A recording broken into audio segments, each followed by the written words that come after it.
So, as always, wipe the screen. Okay, done. KerryGold has some kind of lawsuit out against them right now, and Arnua, the company that represents them, is looking to have it dismissed. Um, so, people are after the claims that it says grass-fed, and they're saying that on your website you admit that 15% of the diet comes from grain, and that's not grass fed. Well, technically, yes, it is. Grass fed just simply means at some point in that animal's life that it's been grass fed. It doesn't mean that it needs to be grass fed its entire life. That's not how that works. The government years ago got out of the agricultural um, regulations because so many people were trying to fly under the radar. They couldn't guarantee that things were done a certain way. So a lot of companies for a long period of time was getting by with putting grass-fed labels on stuff, and it wasn't grass-fed.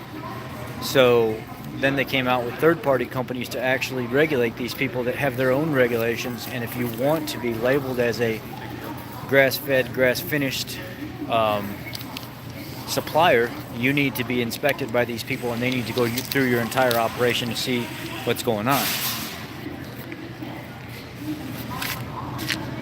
Dad sent me to the grocery store. He wants, Mom and him want ice cream so bad, and I said, look, the only thing that I can get you right now is Halo Top that you're gonna like, and try not to eat the whole entire thing. So anyway, that's here nor there. So KerryGold and the Arnua company, which I'm going to post the links below whenever I'm through talking to you guys, they're looking to have it dismissed because they're saying, like, look, you can go on our website and see that we never told you that it was grass-fed its entire life. It does have some grain at some point. It could have grain during the time of the harvesting of the milk and stuff like that, because we feed grain during the wintertime. We obviously can't provide grass all year, and it just says grass-fed. It doesn't say that it's grass-fed its entire life, like as in grass-finished, because if we look at grass-fed, grass-finished meat, that's an animal that's being harvested. These animals aren't being harvested, so there's no regulation or law that says, crap, if this is grass-fed butter, how do I know that it hasn't been fed grain at any point in its life that's going to affect the milk? Well, you don't. It simply just states it's grass-fed. That doesn't mean its entire life it was, though. So you guys got to remember that kind of stuff when you're buying these products. You're not buying something that's been completely grass-fed all of its life. I mean, you have to see something on there that clearly states that it's been grass-fed 100% of the time, and it states that nowhere on a KerryGold butter pack, anywhere. So now we're at them, trying to defend themselves and saying, this is silly, why are you guys doing this to us? Basically, this makes no sense, and this should be dismissed immediately, because this is not anything that we claim. We're not claiming that all of this cow's life, it is fed grass the entire time.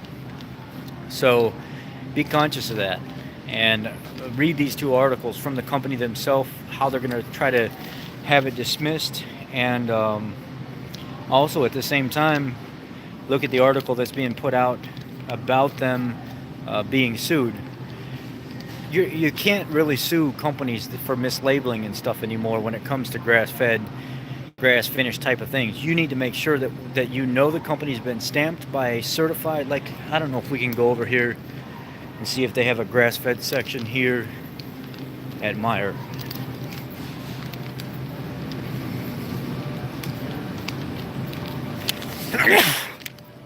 Excuse me. Grass organic. Here, right here.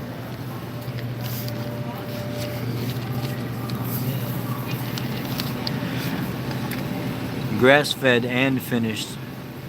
No hormones, no antibiotics, no, or non-GMO project verified, and it's got a verified stamp in the corner.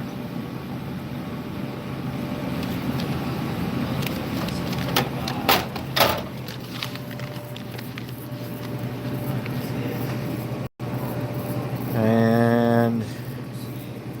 Normally it has the company that verified somewhere on. This grass-fed and finished product is raised on pastures with non-GMO product standards. Paleo Foundation. Anyway, that's how you know. You look for that stamping on there. You look for something that says it's been grass-fed and grass-finished. Or if you're trying to get butter, you make it. If you're trying to get butter, you make sure that it says it's been 100% grass-fed, which I've never seen any butter that says 100% grass-fed butter. Even if you go get the Finlandia stuff from Finland, it still says grass-fed. It doesn't say its entire life. So pay attention to that. There's a lot of regulations and stuff when it comes to this that people just aren't paying attention to anymore. They think that because they see something on there that says anything can be grass-fed, there's all animals are grass-fed. You know, you can't take a cow right from the mother's tit and then throw them right on grain right away. They let them feed off grass for a while before they're actually starting to fatten them up.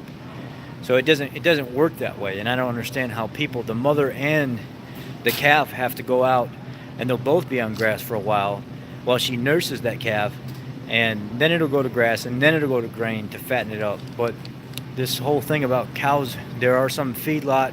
No. Even feedlot cows don't go right from the mother right to the feedlot. So technically, if they wanted to be super shisty about it, they could put grass-fed on there. All it means is it was fed grass one time in its life. That's where these third-party organizations come in that have to certify these companies. And if you don't see those stamps on that grass-fed stuff, you may as well just go ahead and get conventional meat. That's what I buy. I'm not going to spend $17 to $25 a pound for grass-fed meat when it doesn't have a stamp on it, and that's all my area has. I'm not going to drive 4 hours away to some butcher somewhere to get some special meat. Either I'm going to buy a farm and do it myself and save myself some money, you know, in the long run, or it better be a place that's really close that gives me some kind of deal. For the people and stuff that are around the city, I feel bad for them because they don't have access to stuff like that. Shredded Mexican cheese. My dad wants shredded Mexican cheese. Anyhow, and they're starting to do better with their diet. They're doing a lot better. I mean, they're really being conscious of what they're eating and stuff right now. And it's amazing that Mom's lost the weight. Mom's lost over 20 pounds now in like 4 weeks or whatever. And Dad's doing a lot better. Dad's not eating perfect, but Dad's doing a lot better. I thought they were going to stop smoking, but they didn't stop smoking either. So they kept doing that. And it's kind of hard for me to be in the house because they smoke in the house with me in there. And I want to visit them and help them, you know, fix things and help make them dinner and stuff like that or whatever. Sometimes I just don't want to be in the house because they smoke in the house. But anyway, that's my story, guys. I'll post the links in the video below so you guys can take a look at it. It does. But unfortunately, I'm dealing with it right now and I don't want to, but I've got a headache and just sometimes it makes me not even want to go over there, but I want to be around my parents because my dad's sick and I want to be around him more lately, and it is what it is. Just got to deal with it for right now. Got to do the best that I can because every time I leave with a headache and I don't feel very well. But got to be a son. So I'm going to get off of here. I'm going to post those links below. You guys check it out.